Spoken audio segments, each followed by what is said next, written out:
ఆయన సిలువ వేయబడ్డాడు, ఆయన మరణించాడు, ఆయన తిరిగి లేచాడు.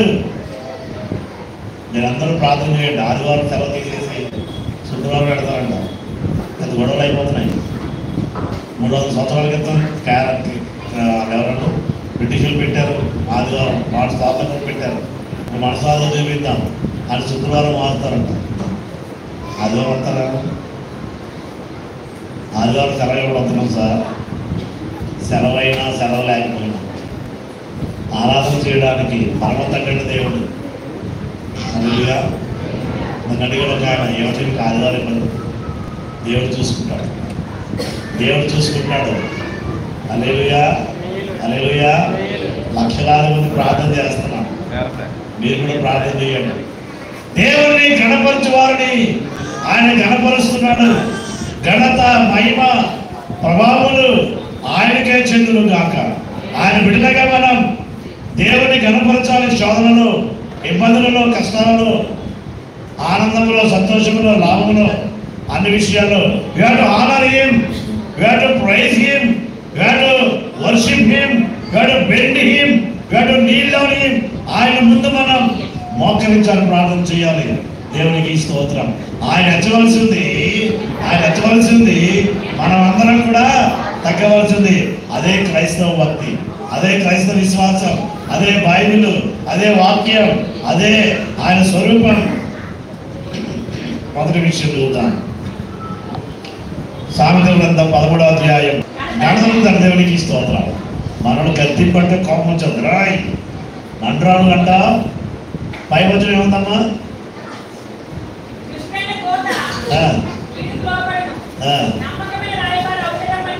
ఇక్కడ చూడండి ఎంత చక్కగా చెప్తున్నాడు. గద్దింపు అతనితో రానా, బెత్తంతో రానా, ఇక్కడ కూర్చున్నారని ప్రభు చెప్తున్నాడు. ఎవరైతే గద్దింపులకు లోపడతారో, దిద్దుబాటుకు లోపడతారో, దేవుని దీవెనకు లోపడతారో, రండి ప్రభువును గద్దించండి, నీ పెత్తనాలను చూపించండి, నన్ను సెట్ చేయండి, సరి చేయండి అని. those who are praying to God, those who are bending in the presence of God, దేవుని మందిరంలో నీ వయసు పెద్దవచ్చు, నీ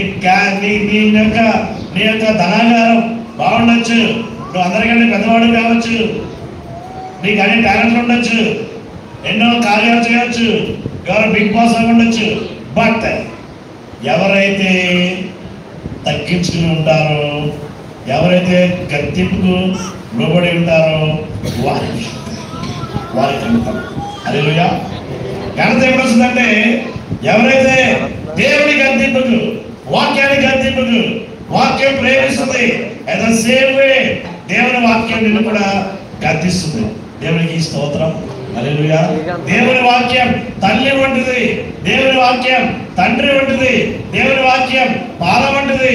దేవుని వాక్యం మనలను వయసును బట్టి, స్థితిని బట్టి గద్దిస్తుంది.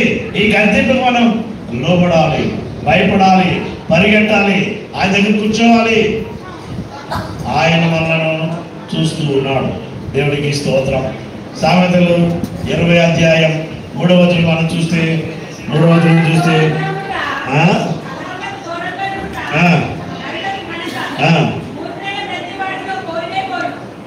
కలహమునకు దూరంగా ఉంటాం. కలహానికి ఎక్కడ దూరంగా ఉండేవాడు ఘనత పొందుతాడు. దేవునికి స్తోత్రం. కలహం అంటే, గొడవ అంటే, కొట్లాడంటే, అబ్బా ఎన్ని మాట్లాడుతున్నాయి. తినడం, తినడం అంటే, నేను ఒకరోజు గొడవ కొట్టు అలా వెళ్తానండి. మన విశ్వాసలే ఏంటి, ఇసుకేస్తే రేగిపోయినట్టు, ధూళి రేగిపోతున్నాడు. దూరం నుంచి చూస్తున్నాడు. అవి ఈ చివరిలో అది ఎప్పుడు నేను ఏంటి మన విశ్వాసేనా బాబోయ్. జాస్వల్ మాస్టర్ గారు వందనాలు అన్నట్టు. ఏంటి వందనాలు చెప్పిన ఇవిడేనా? పెంచి పోతుందంటే